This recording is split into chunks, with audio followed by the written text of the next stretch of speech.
And so if you're not already, I'm inviting you to breathe in and breathe out.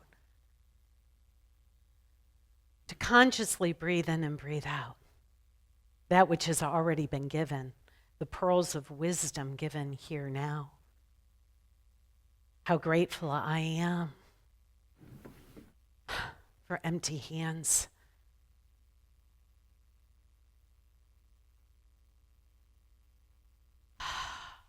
May I be self-emptied and God-filled. May I be self-emptied of my plans, my agenda. May I be self-emptied of my opinions and my judgments.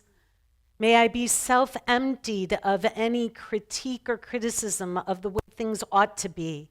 May I be self-emptied and God-filled, Spirit-filled. May I be the vessel. May I be emptied sufficiently to be the vessel through which God moves through me.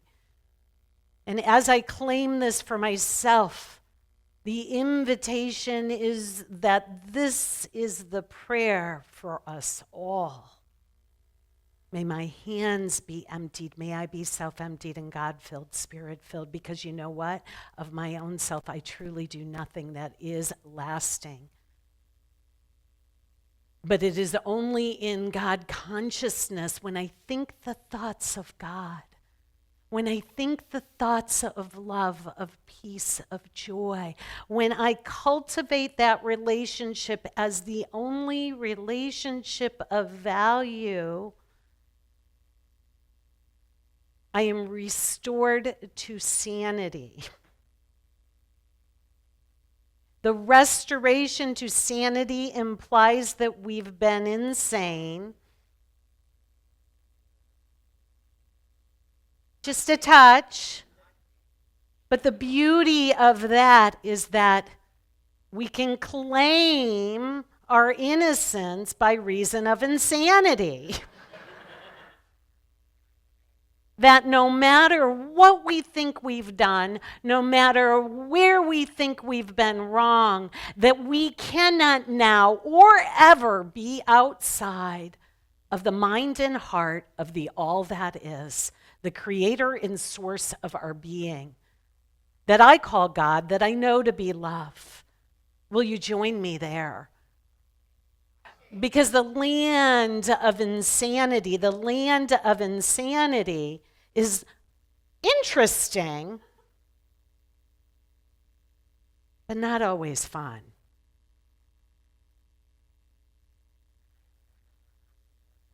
The land of insanity can feel like that twilight zone.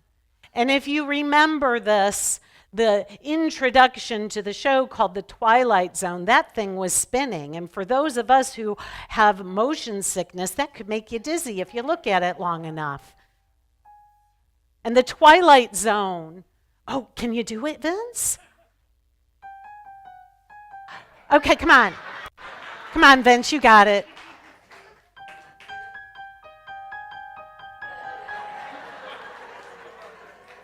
I feel off balance already. Do you not? And so our empty hands is the pathway to sanity. And what are we emptying ourselves of? Judgment.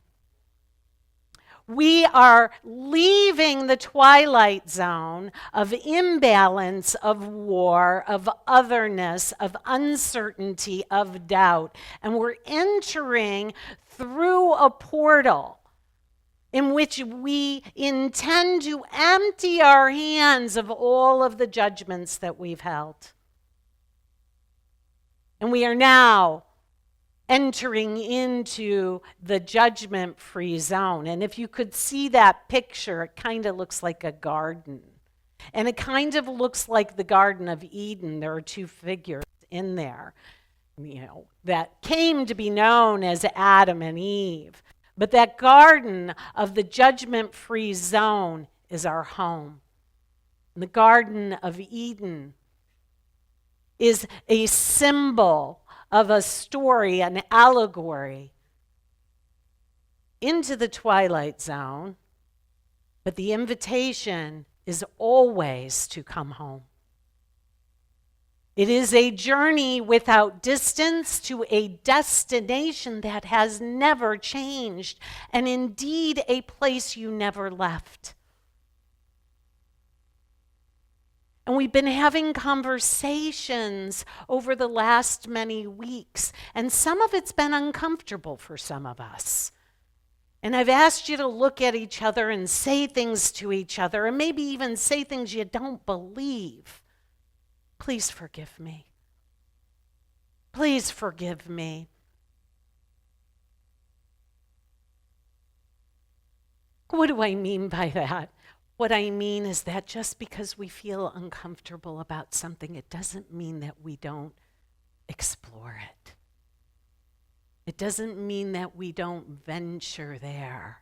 And so the venturing that we've been doing is that leaving of the twilight zone and the movement into the mind of God. And we spoke it by introducing ourselves as the name given in form. My name's Claudia, my name's Gloria, my name's Isabel, my name's Adam, my name's Eve. A name that is given in form.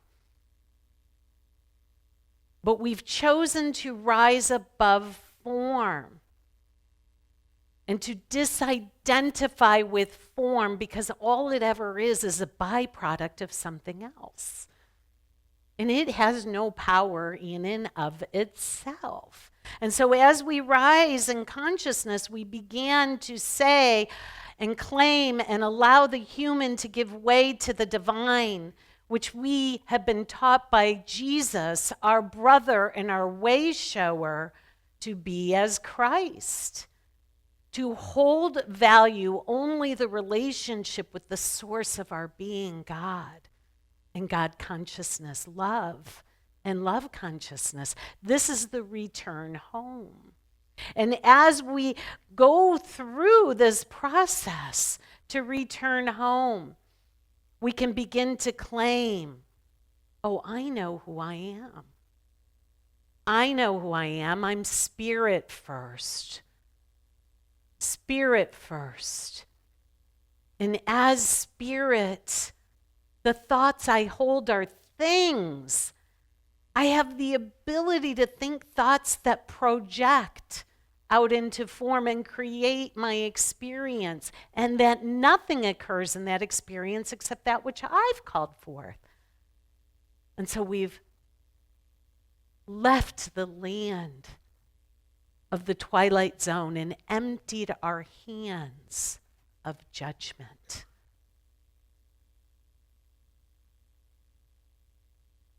This is, in my definition, the meaning of forgiveness. Forgiveness has been made complicated and mysterious, but it is simply the act of releasing and letting go of our judgments. Letting go of believing that we could judge something separate from the mind of God. And so a definition might be that we matriculate and we go through the practice of emptying our hands of our judgments. And it might sound like this, that I release and I place upon the altar everything I think. Everything I think I know. Everything I think I need. And all of the places where fear has made a home in my mind. And I look lovingly upon it all, and I become willing to empty my hands of it and carry it no more. Take a breath with me here. When I value God as creator and source, I can do this. When I believe myself to be separate, I struggle. It's that simple. It's truly that simple. And so further, my definition of forgiveness today is best stated by the one named Rumi. When he says, out beyond ideas of right doing and wrongdoing, there's a field. I'll meet you there. I'll meet you there. Ashe, aho, amen. What is and are ideas of right doing and wrongdoing other than judgments? Also known as opinions. I know, man, we hold those dear, do we not? And I'm pretty sure you need to know my opinion of things. Because my opinion certainly ought to be yours. Oh, you mean I gotta let those go? Take a breath here. Trust me. So out beyond ideas of right doing and wrongdoing, there is a field. I will meet you there. And when the soul lies down in that grass, oh my God, the world is too full to talk about. How am I going to do my job if I can't talk? Something else is going on here. Something else is going on here. And it is beyond words, just like God consciousness, which is said to be ineffable, which is a vibration, which is a sound before a word, before a number. There simply was a song. Can you hear it? Can you lean in and hear that song? There are no lyrics because the soul knows beyond the words. That ideas, language, and even the phrase each other doesn't make any sense.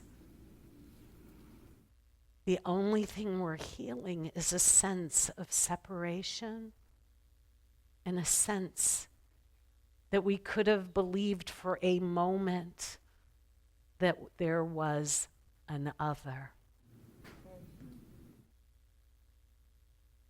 Take a breath here with me.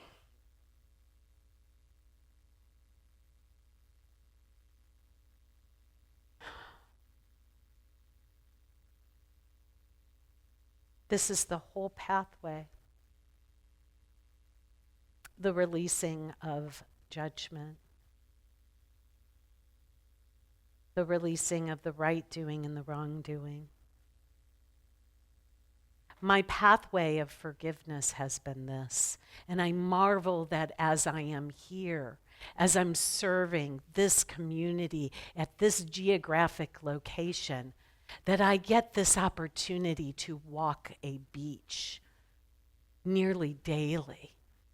And that as I walk it, I contemplate these ideas that I share with you here. And what occurred to me is that my path of forgiveness has accompanied me my entire spiritual pathway of awakening. That this idea of releasing judgment, which could be called forgiveness, actually gives me everything I need. The clarity, the wisdom, the certainty that as I become self-emptied and God-filled, the pathway becomes clear. And I see that the only thing that was ever true, that was ever real, was love. And that I can soften and I can allow, because in love, I'm safe.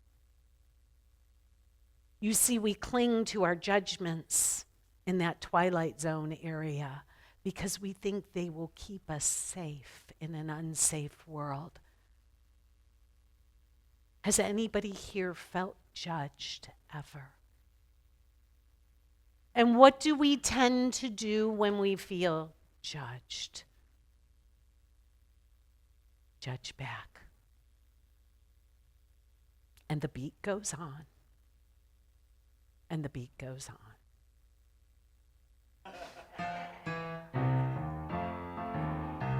Ah! This is a dream come true. When I stumble upon a song, which I cannot sing ever, and somebody can play it for me. Thank you. So the beat goes on. What do we do when we judge? We tend to judge back, and the beat goes on. And then we create or make a world that doesn't look like love. But the beauty is that we can just retrace our steps, moment by moment, thought by thought, and empty ourselves of anything that is a judgment. Now, you might say, well, what the heck is a judgment? Wow, I happen to have a slide. I'm like, thank goodness. So judgment, according to the Revealing Word by Charles Fillmore, is a faculty of the mind that we can use in two different ways. We can exercise it in two different ways. We can exercise it from the sense perception or from spiritual understanding. You see, the sense perception tends to be ruled by the thing called a personality.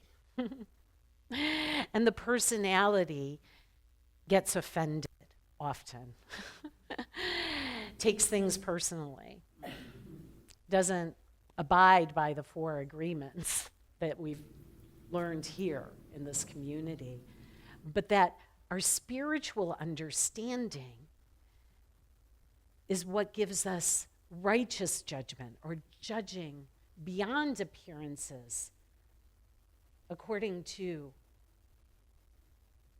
the consciousness of love, which will only ever meet anything with love.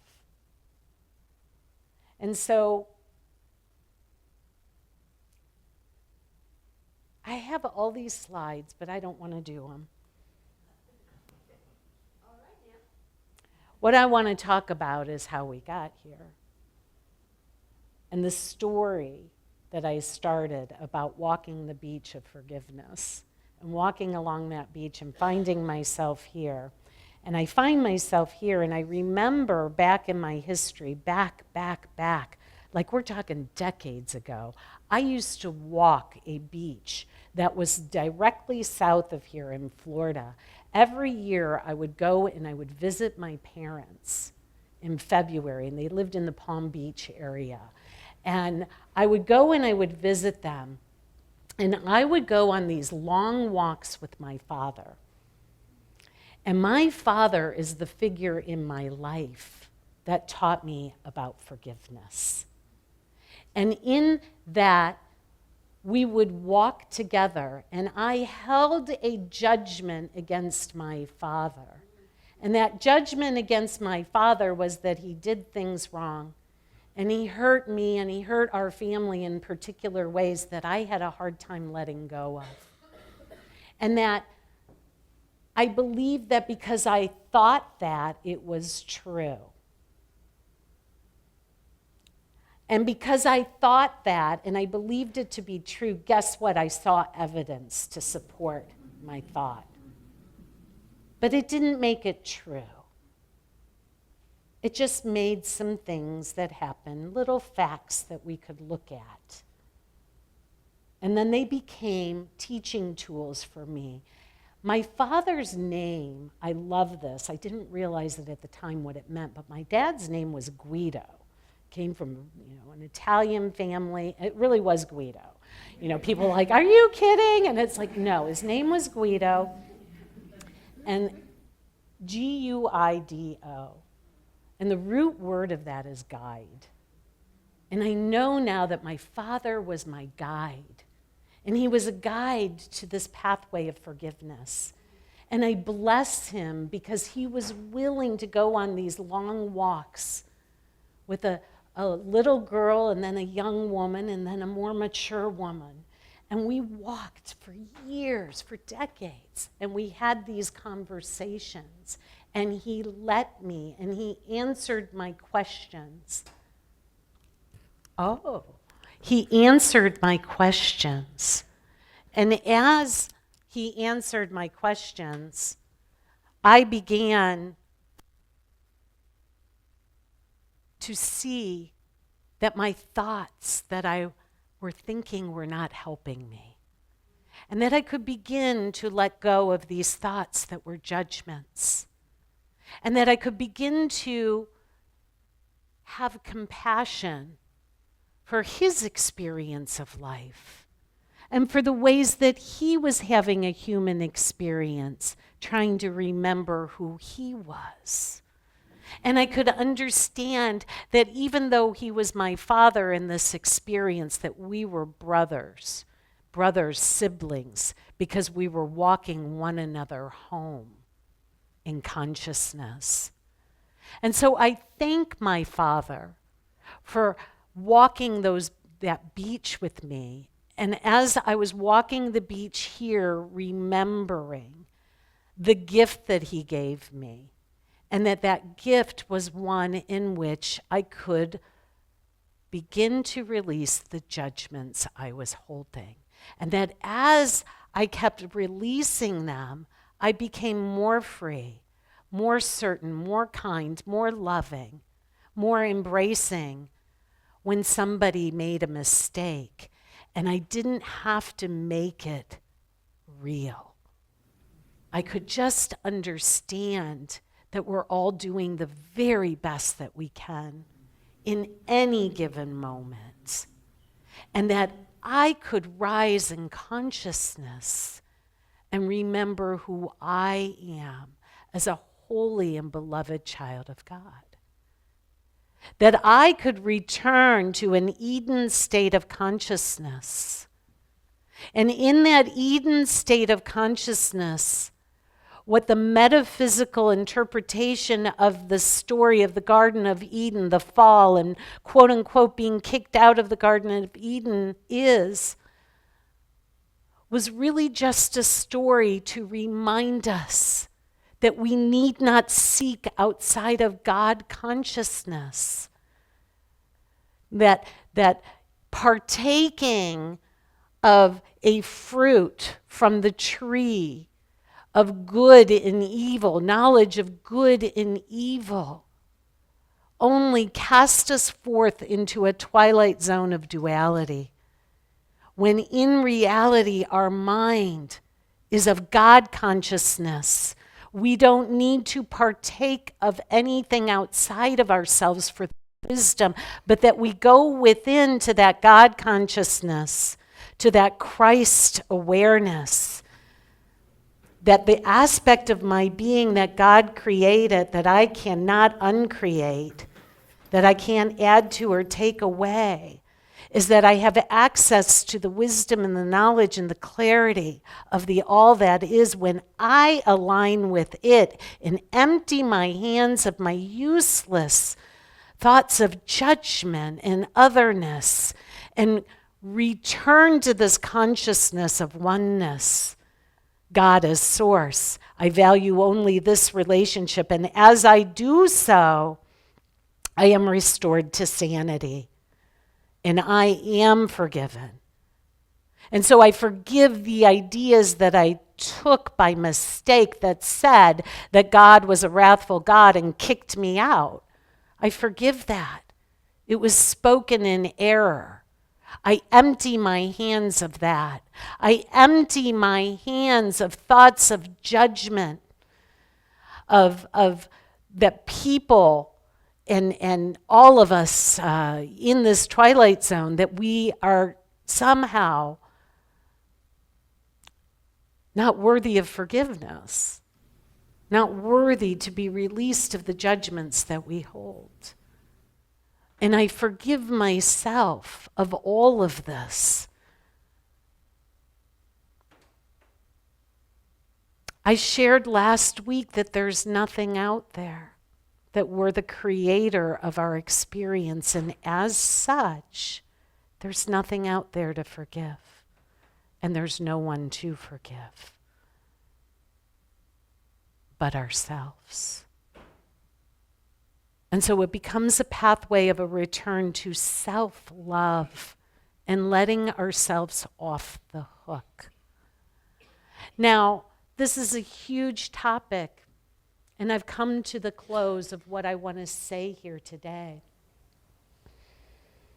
And as I take a breath, the question then becomes, how? How do I do this? How do I walk this way? How do I practice this? And walking this very same beach here, contemplating these very same ideas, I had the experience of being free of judgment. And it felt glorious, and it felt so good. And as I was walking,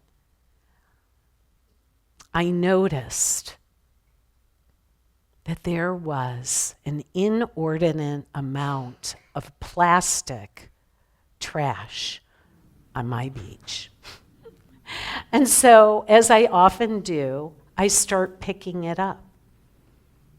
And sometimes my pockets become full. And I gotta tell you, when I pick it up, I'm a little angry. I get a little upset. I start cursing the people who leave it there. But on this particular day, I didn't have any pockets. And I'm going to go all the way to the end of my talk. But there was an empty pail. And I picked up that empty pail. And I thought, isn't that great? I have something to put this in. And I picked it up.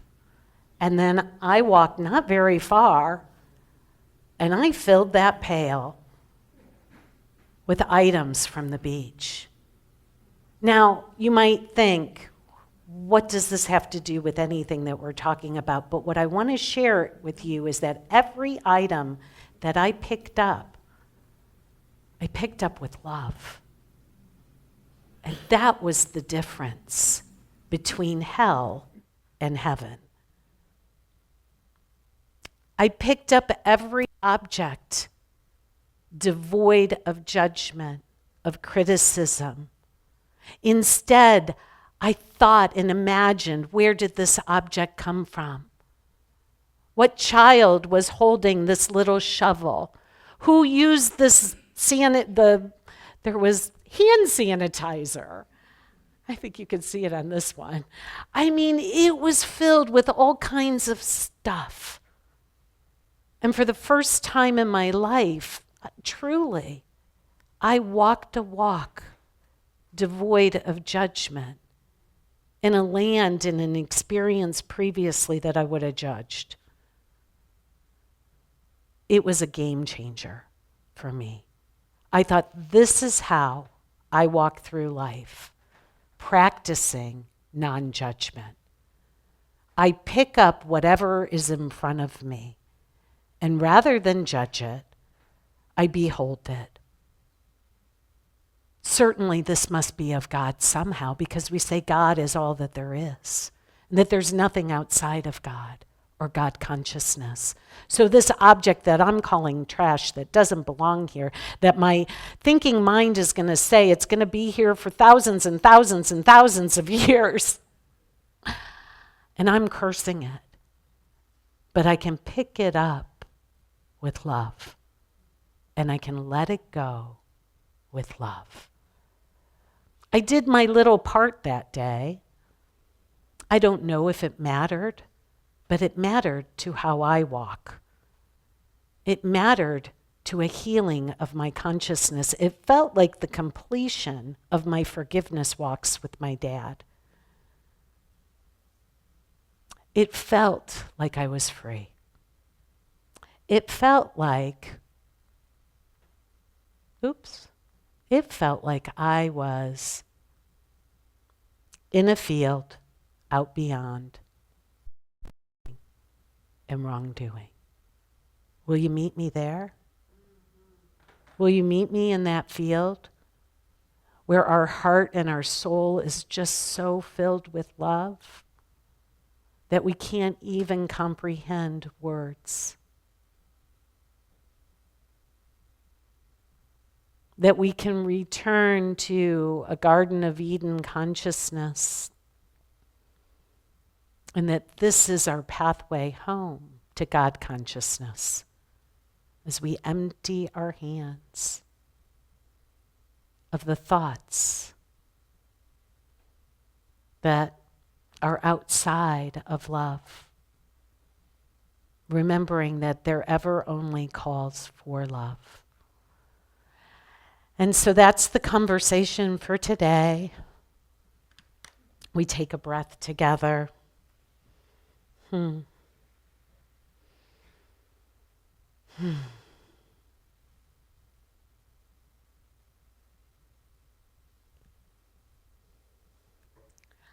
love a microphone, please. Thank you. Thank you. Testing. Thank you. I feel like a rock star now. I just invite you to take a breath with me, to breathe in and to breathe out.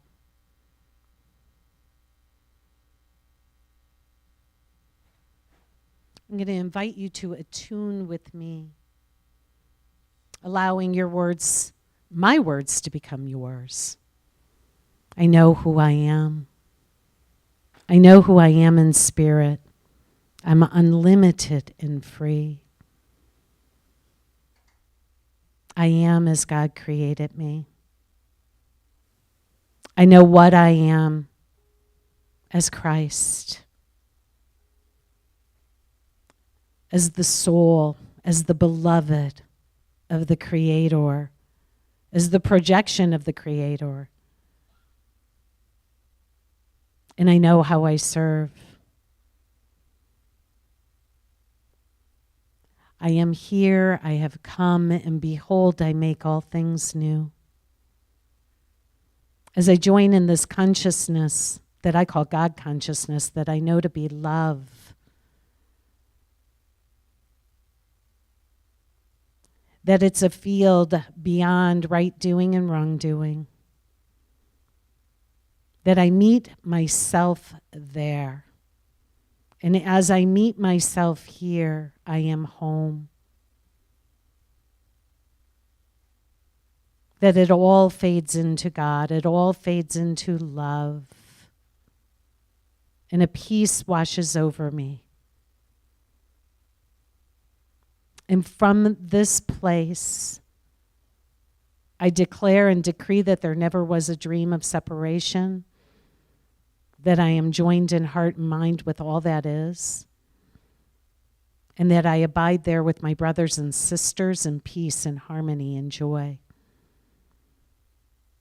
That I forgive myself for any misbeliefs that I may have had, for any misuses of the faculty of judgment, and I allow God's mind to descend into my mind,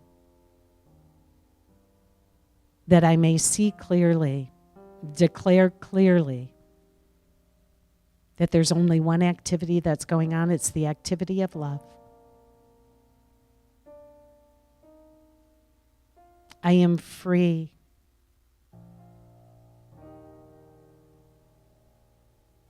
I now realize that I have never been judged, that God has never left me, that Jesus walks with me, as do all the awakened ones, and that I am home now.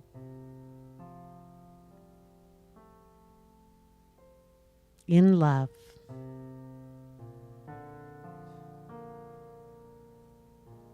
And so I allow the field of forgiveness to wash over me. And I rest here in the stillness now.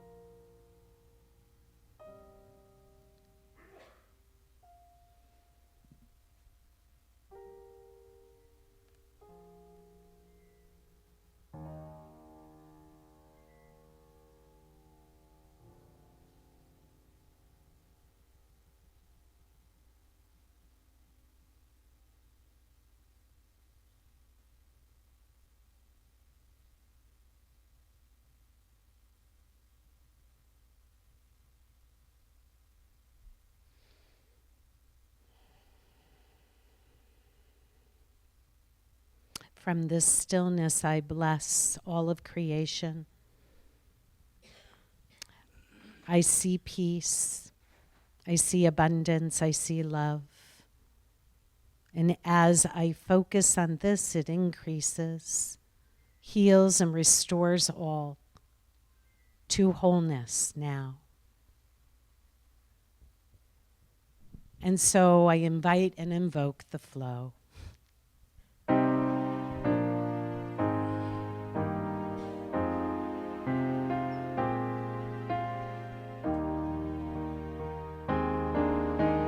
Flow, Spirit, flow through me as I open up to be an expression of your unfolding peace. Show, Spirit, show through me as I open up to be an expression of your unfolding